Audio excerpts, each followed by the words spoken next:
On vous l'a dit depuis 6 ans sur notre web TV, prenez le temps de lire.ch.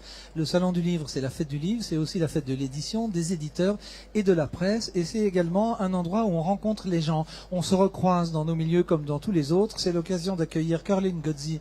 Bonjour, merci de faire un passage bref mais apprécié. On se connaît, nous, depuis l'époque où vous étiez la première rédactrice en chef de Profil Femme. Oui, bonjour, merci de m'accueillir. Oui, c'était il y a quelques années. Les moins de 17 ans ne peuvent pas connaître ce magazine qui existe toujours sous d'autres mains. Et vous vous relancez quand même près de 20 ans plus tard dans un autre défi, écrit le papier. Alors est-ce que c'est une bonne nouvelle? On le pense que oui. France Loisirs, on est sûr que oui. C'est rassurant. On a l'objet et pourtant c'est pas une concurrence avec l'électronique. Parlez-nous de ce nouveau défi que Éric Valette, que l'on salue, vous donne, vous lance et que vous reprenez évidemment parce que vous êtes fidèle à vous-même.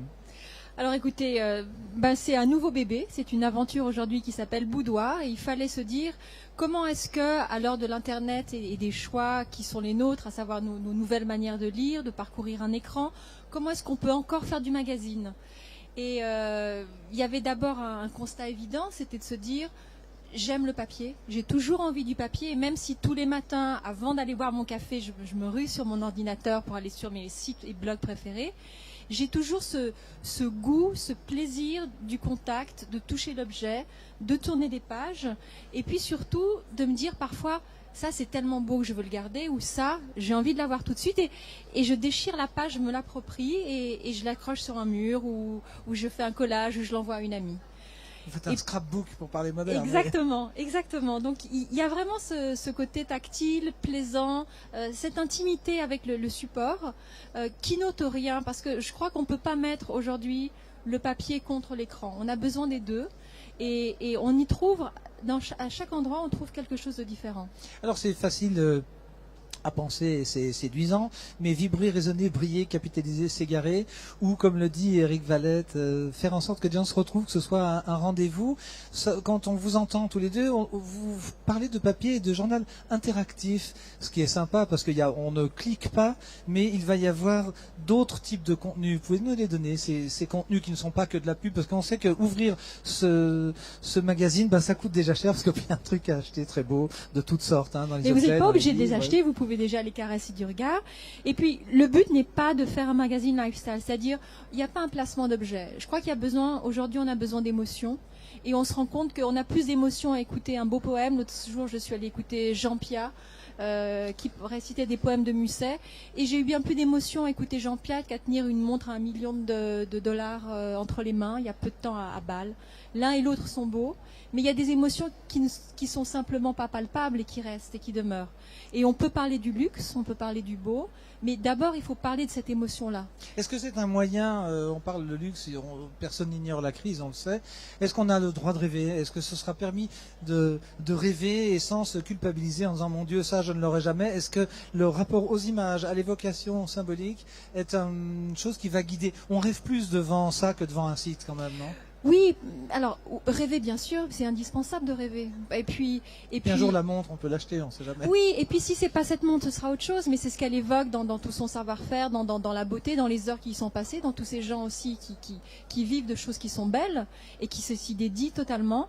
Oui, moi je pense que le rêve, le luxe aujourd'hui sont plus que jamais indispensables. Vous avez toute une équipe de journalistes, alors est-ce que vous retrouvez sur le trajet Genevois ou de la région romande des plumes connues? Vous avez fait votre choix parmi des gens capables de parler de culture de manière alléchante, les Roméo et Juliette, amants japonais, etc. Oui, alors on a de très bonnes plumes. On a d'ailleurs une grande chance en Suisse romande, c'est d'avoir une pépinière, exactement, donc de plumes célèbres, de plumes régulières, comme des plumes du temps, comme Marie-Pierre Jeunecamp, comme également Sylviane Roche, qui sont qui était au temps.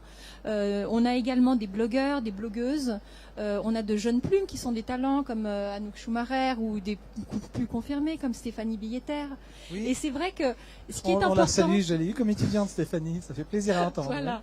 Et ce qui est important finalement, c'est ce mélange de voix. Le nom Boudoir, on l'a pas choisi pour rien. C'était pas pour faire joli, c'était vraiment pour se dire... On a besoin d'un lieu de rencontre qui est un petit peu plus informel et où on peut mêler des tons. Et je crois que c'est ça qui est important. Il faut déformater la presse. Pourquoi est-ce qu'on fait encore un magazine aujourd'hui? C'est parce que on ne peut plus avoir une photo et un grand papier 3 pages et puis rien d'autre. On a besoin d'avoir beaucoup de portes d'entrée, on a besoin d'avoir des personnalités qui viennent parler et puis surtout qui en parlent avec émotion. Et je crois que c'est là qu'on a essayé de raconter nos différences et de dire on est un magazine, on croit au magazine et on va le réinventer. Vous parlerez littérature, vous parlerez auteur, publication, romande. Alors bien sûr qu'on parle de littérature française, mais également littérature romande. Et puis on a un grand désir, c'est d'être dans ce partage. Et d'ailleurs on propose des ateliers d'écriture boudoir et on incite nos lectrices et tous ceux qui souhaitent se frotter au papier, à la plume, redécouvrir. Les lecteurs aussi. Mais bien sûr, parce qu'un boudoir sans messieurs, c'est toujours un peu triste. C'est un fumoir, voilà. Quand il n'y a que des messieurs. Voilà, c'est un peu comme le loup dans la bergerie, il en faut toujours un. Oui. Et justement, on a envie de dire, l'ordinateur c'est bien, mais retrouver le plaisir du papier, du stylo, de la rature, de la phrase qui n'est peut-être pas aboutie, mais qui va tout à coup générer une émotion. Et donc, on incite vraiment nos lectrices à venir découvrir le boudoir et surtout à venir s'inscrire pour participer avec une extraordinaire écrivain romande qui s'appelle Laurence Boissier, qui elle-même est enseignante, donc prof d'atelier d'écriture, qui est une manière exquise et assez humoristique de raconter ce qu'elle écrit pour les femmes. Et je crois que c'est vraiment une très belle expérience à vivre. Moi-même, pour l'avoir fait, je peux vous assurer que ça donne des émotions qui n'ont rien à voir avec l'écriture journalistique et qui sont surtout ouvertes à tous. Il ne faut pas du tout penser élitisme. Je crois qu'il faut penser partage, il faut penser plaisir. Et c'est avec ça aujourd'hui qu'on a envie d'avancer et qu'on a envie d'être ensemble. Alors merci d'être venu parler de votre nouveau défi boudoir avec verve. Le temps passe, mais comme le disait Gaston Leroux dans Le Parfum de la Dame en Noir ou le mystère de la Chambre jaune, le jardin n'a rien perdu, le presbytère n'a rien perdu de son charme, ni le jardin de sa beauté. Merci pour votre enthousiasme et puis vous qui êtes membre de France Loisirs, suivez ce filon parce qu'il y a peut-être de bonnes choses à venir. Merci beaucoup Caroline, bon salon, merci. Merci. À très bientôt.